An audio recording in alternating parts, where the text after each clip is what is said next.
this great brotherly country. And today is a time when the entire world is passing through very difficult challenges as a result of COVID and then this ongoing war and of course other difficulties. And as they say, when the going is tough, I have amended this quote, then the tough gets tougher. So I think this is what we should be doing today. We had a great get-together last night where we had very frank discussion. And obviously I'm not going to repeat what I said last night.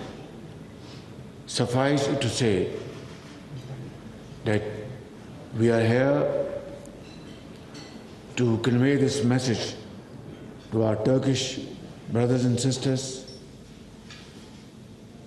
President Tayyip Erdogan and his team, and to Turkish business community, that we genuinely and seriously want to work with you not only to further strengthen our brotherly relations that has taken care of itself from centuries. What is very important at this point in time is to transform this brotherhood and fraternity into promoting our trade, investment, and cultural relations. And it's not difficult. Even though we don't speak the same language, but we come from the same religion. Even if we don't understand Turkish or Urdu extensively, but we come from the same culture and we have shared history and we have been partner with each other, supporting each other through thick and thin. And it is a matter of record that in contemporary history I have received hundreds of Turkish businessmen from 2008 to 2018, and also your active participation in investments in Pakistan is highly appreciated. And above all, your contribution in humanitarian projects in Pakistan is very well known. I said this last night, and even at the cost of repetition, that the entire population of Pakistan witnessed your great efforts during earthquake, during floods, led by my brother, Excellency President Tayyip Erdogan himself and the First Lady. Today, we are here to seriously engage ourselves with you because you are very serious-minded business people and your achievements are outstanding. It's a shining example for all of us. I wouldn't want to take more time because we are going to listen to you today. But let's do 3, 4, 5 things so that we are able to achieve our targets. Pakistan has a buoyant automotive industry. and yours is far superior, no doubt about it. But then it's a question of, competition. And in order to promote our sales, not only between two countries, to third countries, let's collaborate and cooperate. For example, in your automobile industry, as I said, your quality is second to none. You are exporting to Europe, so those standards have to be met. But what we can do is, through mutual agreements, manufacture parts and components of automobiles at lower cost, because your labor is very expensive. Ours is still comparatively cheaper. So we can have this wonderful win-win collaboration in this automobile industry. And then, of course, you produce your own grain and you are self-sufficient in wheat, we know that. But your textile industry is again, very strong. Pakistan textile industry is also, very rich in experience, and we have, great giants sitting here on the right side who are leaders of textile industry. So again, there can be, space and gaps to be filled by joint cooperation in textile, for example. Without going into details, this is again a win-win, collaboration between two brotherly countries. And then you are far ahead of Pakistan. In fact, you are one of the world's leading country in building dams, hydel power generation projects, and then renewable energy. We discussed Zulu last night. So your capacity to build dams and hydel power generation should be leveraged by us in Pakistan. So you will invest money, get profits, and we get cheap hydel power electricity. This is a great vision which we must, actualize through joint discussion and quick decision. Similarly, in renewable energy, we have great potential in Sindh, in Balochistan, in KP, and in Punjab. Like wind power generation, already Turkish companies, as I speak, we know, are already active in Pakistan, in Sindh, in Punjab. And let's promote this, solar energy and wind power for two reasons. A developing country like Pakistan cannot afford prohibitive bill of billions of dollars to finance our very expensive oil and gas and other related items. We cannot. So we have to replace our import of raw material by, enlarging the scope of hydel power generation and renewable energy. And this is, a wonderful combination. Great investors are sitting here on my left, experts and experiences with you. Please come to Pakistan, and all our cascade from Deamir Bhasha down to Tarbela Dam and Mangla is full of potential of 40,000 megawatts. 40,000 megawatts. And this will have two wonderful impacts. That it will control flash flooding, it will definitely be very helpful, because once you have such floods, it is devastating, and we've seen in 2010. And two, exploit these great potential points and convert them into energy. So how to go about? These are a matter of details.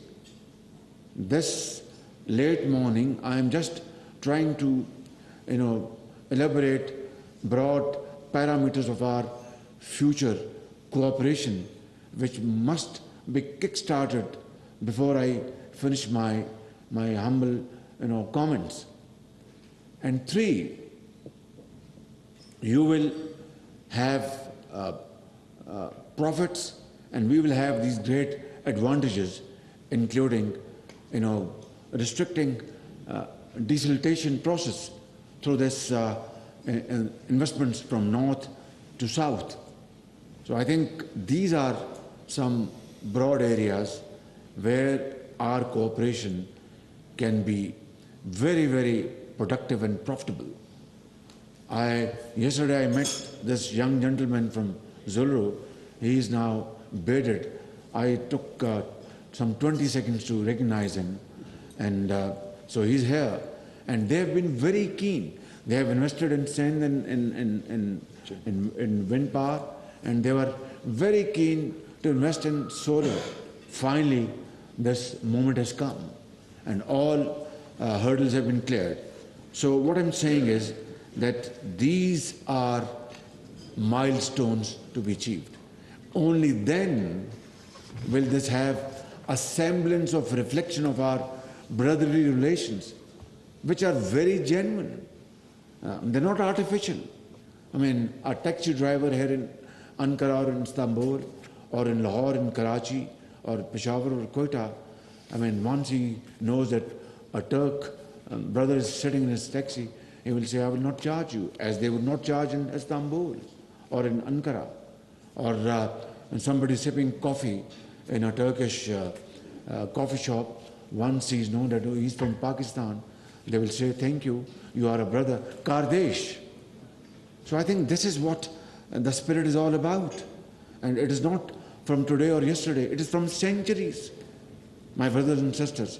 So I am here today with my great team, on left and right, and of course on this right side, on the left side, to convey this message to you in no uncertain terms, and absolutely, loud and clear, that I will be, along with my colleagues, we will be, welcoming you with both arms to come and invest in Pakistan, promote trade, and through innovative measures, through modern technology and modern skills. We have a very young population. 60% of our population, span from 15 years to 30 years, and it is a big challenge. But according to this Chinese time-tested quote, a challenge has always with it, opportunities. So, this young generation in Pakistan, boys and girls, we can, and I offer this,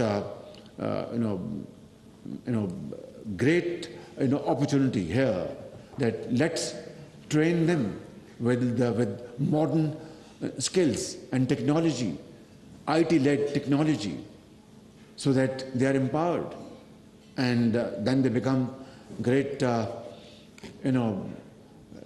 leaders of Pakistan.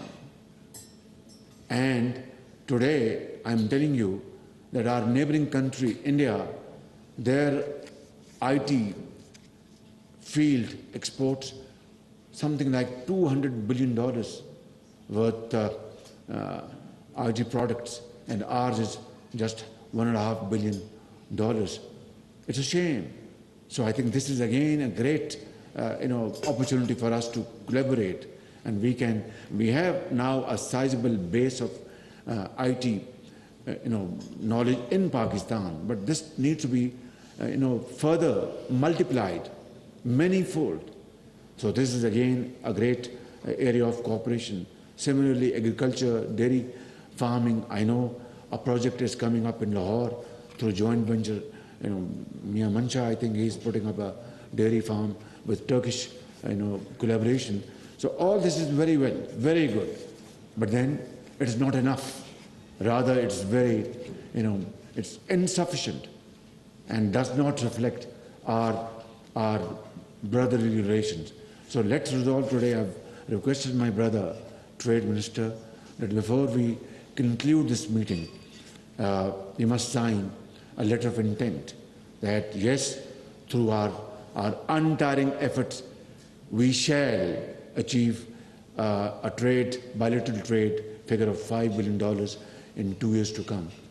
Difficult, but not impossible. Nothing is impossible in this world, provided we have the will to do.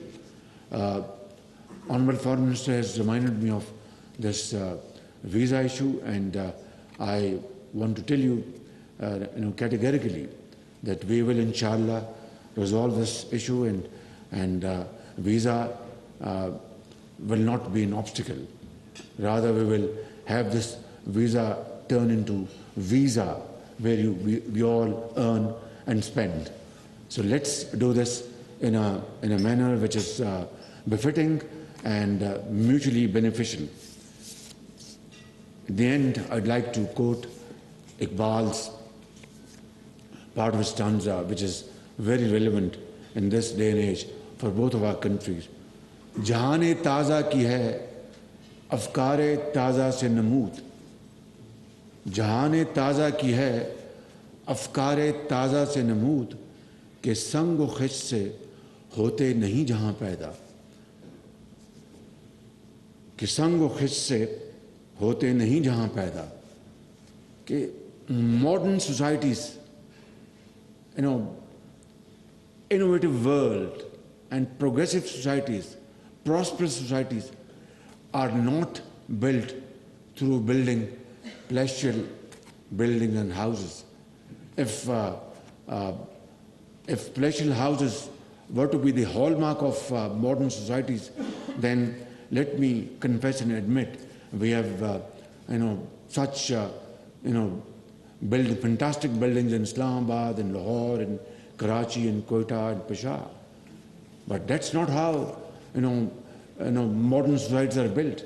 Iqbal says, "Ke sango khich se hote nahi jahan paida."